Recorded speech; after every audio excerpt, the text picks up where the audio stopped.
World Bank has promoted Russia to the top income category. Despite the war and sanctions, the Russian economy is still growing. Russia, a high-income country.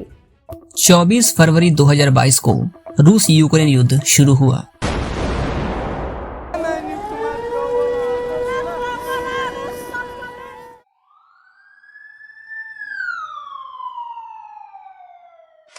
इसके बाद United states, यूरोपीय union, UK, Canada, Japan, Australia जैसे बड़े बड़े देशों ने Russia पर कई मेजर सैंक्शंस लगाए ताकि पुतिन को इनडायरेक्टली किसी भी तरह से रोका जा सके, मजबूर किया जा सके। इसलिए रशिया को पॉलिटिकल, इकोनॉमिक और डिप्लोमेटिक प्रेशर में डाला गया ताकि वो अपने एग्रेसिव एक्शंस को रिकंसीडर करे और यूक्रेन से अपने फोर्सेस को विड्रॉ करे। Russia has been hit with more sanctions by the United States. The United States has issued its largest sanctions package against Russia. लेकिन इतने सारे सैंक्शंस लगने के बावजूद रसिया आज भी एक पावरफुल देश बनकर खड़ा है। वहाँ के लोग एक अच्छा खासा इनकम जनरेट कर पा रहे हैं, यानी एक खुशहाली भरा जीवन जी रहे हैं। दोस्तों, हाल ही में वर्ल्ड बैंक, जो एक इंटरनेशनल फाइनेंशियल इंस्टीट्यूशन है जो विकसित हो रही देशों को पैसा और टेक्निकल मदद देने का काम करता है। वर्ल्ड बैंक का मकसद गरीबी को कम करना और सस्टेनेबल विकास को बढ़ावा देना होता है। इस संस्था ने रशिया को एक हाई इनकम कंट्री में शामिल किया है। वो रशिया जो 2015 से 22 में अपर मिडिल इनकम की कैटेगरी में हुआ करता था, वो आज इतने सारे सैंक्शंस लगने के बावजूद अपर मिडिल इनकम से हाई इनकम में प्रवेश कर चुका है। लेकिन हाई इनकम की कैटेगरी में आने से क्या होता है? तो दोस्तों, इस लिस्ट में वो देश आते हैं जहां लोगों का एवरेज इनकम हाई होता है, यानी हर व्यक्ति की कमाई ज्यादा होती है।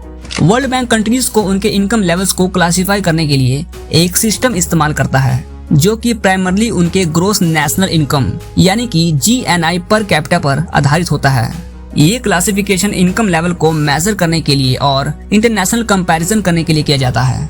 दोस्तों, वर्ल्ड बैंक जो है वो हर साल देशों का GNI कैलकुलेट करता है। ग्रोस नेशनल इनकम एक देश के अंदर किए गए इकोनॉमिक एक्टिविटीज का टोटल इनकम होता है, जो कि GDP में फॉरेन इनकम और डोमेस्टिक इनकम का कॉम्बिनेशन है। इसमें हर देश को आय स्तर के आधार पर 4 मुख्य श्रेणियों में बांटा जाता है: low income, lower middle income, upper middle income और हाई इनकम। दोस्तों, लो इनकम कंट्रीज ये वो देश होते हैं जिनके GNI gross national income per capita low होता है, जो वर्ल्ड बैंक के अकॉर्डिंग स्पेसिफाइड थ्रेशोल्ड से कम होता है। आप मान के चलिए जिनकी एवरेज पर कैपिटा इनकम 95,000 से 1,45,000 के अराउंड होता है। लोअर मिडिल इनकम कंट्रीज की बात करें तो ये वो देश होते हैं जिनके GNI पर कैपिटा लो इनकम से थोड़ा ज्यादा होता है, लेकिन अभी भी लोअर रेंज में रहता है, मतलब 1,45,000 से 3,70,000 के आसपास। अपर मिडिल इनकम कंट्रीज जिनके GNI per capita lower middle income से ज्यादा होता है लेकिन हाई इनकम रेंज में नहीं आता है। इसमें आने वाले लोगों की एवरेज पर कैपिटा इनकम 3,70,000 से 11,70,000 के करीब होती है, यानी कि एक अच्छी खासी रकम मिल जाती है जिससे जीवन को आसान बनाया जा सके। अब आता है हाई इनकम कंट्रीज। दोस्तों, यही वो देश होते हैं जिनके GNI पर कैपिटा हायर होता है, जो वर्ल्ड बैंक के डिफाइंड हाई इनकम थ्रेशोल्ड से ऊपर होता है। मान के चलिए 12 lakh average per capita income या इससे भी ज्यादा। और रसिया अपर मिडिल इनकम लिस्ट से हाई इनकम की कैटेगरी में आ चुका है। लेकिन आखिर कैसे वो देश जो अभी वॉर में उलझा हो, जिस पर 18,000 से ज्यादा तो सैंक्शंस लगे हों, वो अपने देश को इतने अच्छे से चला पा रहा है? तो दोस्तों, द मॉस्को टाइम्स की आर्टिकल में ये बताया गया है कि रसिया ने व्यापार में 6.8%, वित्तीय क्षेत्र में 8.7% और निर्माण में 6.6% से वृद्धि की, जिससे रूस को रैंकिंग में ऊपर आने में मदद मिली।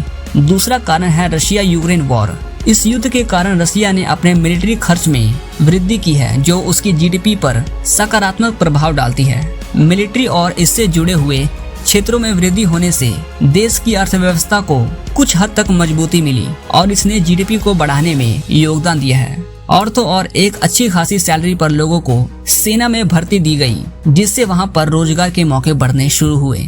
दोस्तों तीसरा कारण ये भी है कि जब पश्चिमी देशों द्वारा लगाए गए प्रतिबंधों के कारण रूस को अपने पारंपरिक बाजारों जैसे यूरोप से तेल और गैस की बिक्री में कठिनाई का सामना करना पड़ा, तब इसके जवाब में रूस ने एशियाई बाजारों विशेष रूप से चीन और भारत जैसे देशों की ओर रुख किया, जिन्होंने रूसी तेल और गैस को भारी छूट पर खरीदा, जिससे पुतिन को न केवल अपने ऊर्जा संसाधनों को बेचने में मदद मिलती है बल्कि उसकी अर्थव्यवस्था को भी स्थिर रखने में सहायता करता है।